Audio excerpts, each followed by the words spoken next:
Here we are again. It's the Organizational Excellence Podcast. This is Kevin Johnson of Leverage Consulting.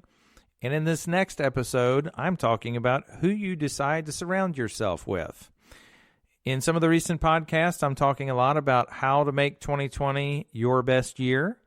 And in one of the recent podcasts, I talk about how to take care of yourself. And as an extension of that, who you surround yourself with is also a topic that you can play right into or think about how you take care of yourself. For example, if you decide to surround yourself with people that bring you down on a regular basis, that's not taking care of ourselves. When we are constantly exposed to people who take the wind out of our sails, provide negativity, decide to, as I call, provide some Sego Management. Sego Management, if any of you have never heard that phrase before, that term before, it's when someone flies in, squawks a lot, poos all over everything that you think is good, and then they leave. So there's your laugh for the day.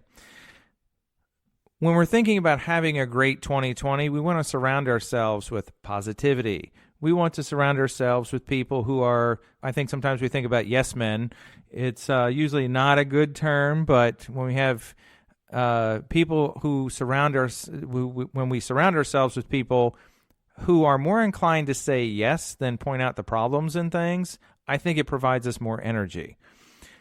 We may decide to surround ourselves with people who are problem solvers. Anyone can point out the problem. The beauty is when someone knows how to fix the problem, or they are at least interested in fixing the problem.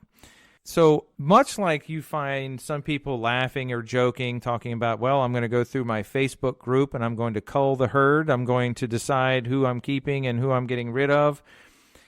You may need to do that with your friends group as well. And even as I'm talking about this, who you surround yourself with is pretty much every aspect of your life. So it may be on a personal level. It may be on a professional level. We may need to start identifying who we keep in our inner circle and who we don't.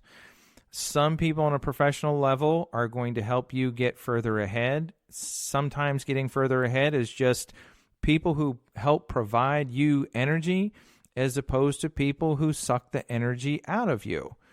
So really in this next year, or really over the holiday into the beginning of January, start taking stock of the people who you surround yourself with. Start taking stock of how you react when you're around them, and start thinking about who's going to be in that inner circle for 2020. This is not going to be a long podcast, primarily because the beauty in all of this is taking what I've just said to heart and doing something with it. Check out your inner circle and see if that inner circle is comprised with people who are going to get you ahead in 2020. So that, my friends, is your Organizational Excellence Podcast for today.